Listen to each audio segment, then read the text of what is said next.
కార్యక్రమాలు కాదు, అనేక కార్యక్రమాలు చేశాడు. అందుకే మనం అందరం గుర్తుపెట్టుకోవాలి, ఎన్టీఆర్ అంటే రాజకీయాల్లో ఒక సంచలనం, ఎన్టీఆర్ అంటే ఒక ఉత్తేజం, ఉత్సాహం, ఎన్టీఆర్ అంటే ఆవేశం, ఆత్మాభిమానం, ఎన్టీఆర్ అంటే రామరాజ్యం, పేదల సంక్షేమం, ఎన్టీఆర్ అంటే నాటికి నేటికి ఎప్పటికీ తెలుగు జాతి వైభవం. అందుకే ఆలోచిస్తున్నాం, అమరావతిలో ఎన్టీ రామారావు గారు శాశ్వతంగా గుర్తుండే విధంగా తెలుగు భాష కూడా ప్రాచీన భాషగా డిక్లేర్ చేశారు.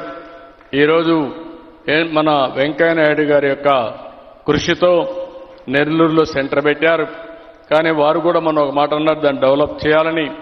వారు అనుమతిస్తే ఆ సెంటర్ కూడా తీసుకొచ్చి తెలుగు వైభవం పేరుతో ఎన్టీఆర్ విగ్రహం పెట్టి పెద్ద ప్రాచీన తెలుగు ప్రాచీన భాషగా దీన్ని భావితరాలకు అందించే బాధ్యత తీసుకుంటామని చెప్పి కూడా నేను మీకు తెలియజేస్తున్నా.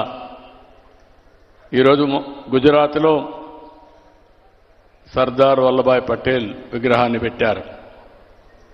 అదే తరహాలో తెలుగు జాతి గుర్తుండే విధంగా మన ఎన్టీ రామారావు గారు విగ్రహం పెట్టి తెలుగు జాతికి కష్టపడిన ప్రతి ఒక్కరిని గౌరవించేట్టుగా చేస్తామని చెప్పి నేను మీకు తెలియజేసుకుంటూ, ఆయన ఎప్పుడూ ఒకటే చెప్పేవాడు, భాష మీద జాతి మీద అభిమానం ఉండే వ్యక్తి ఎన్టీ రామారావు గారు.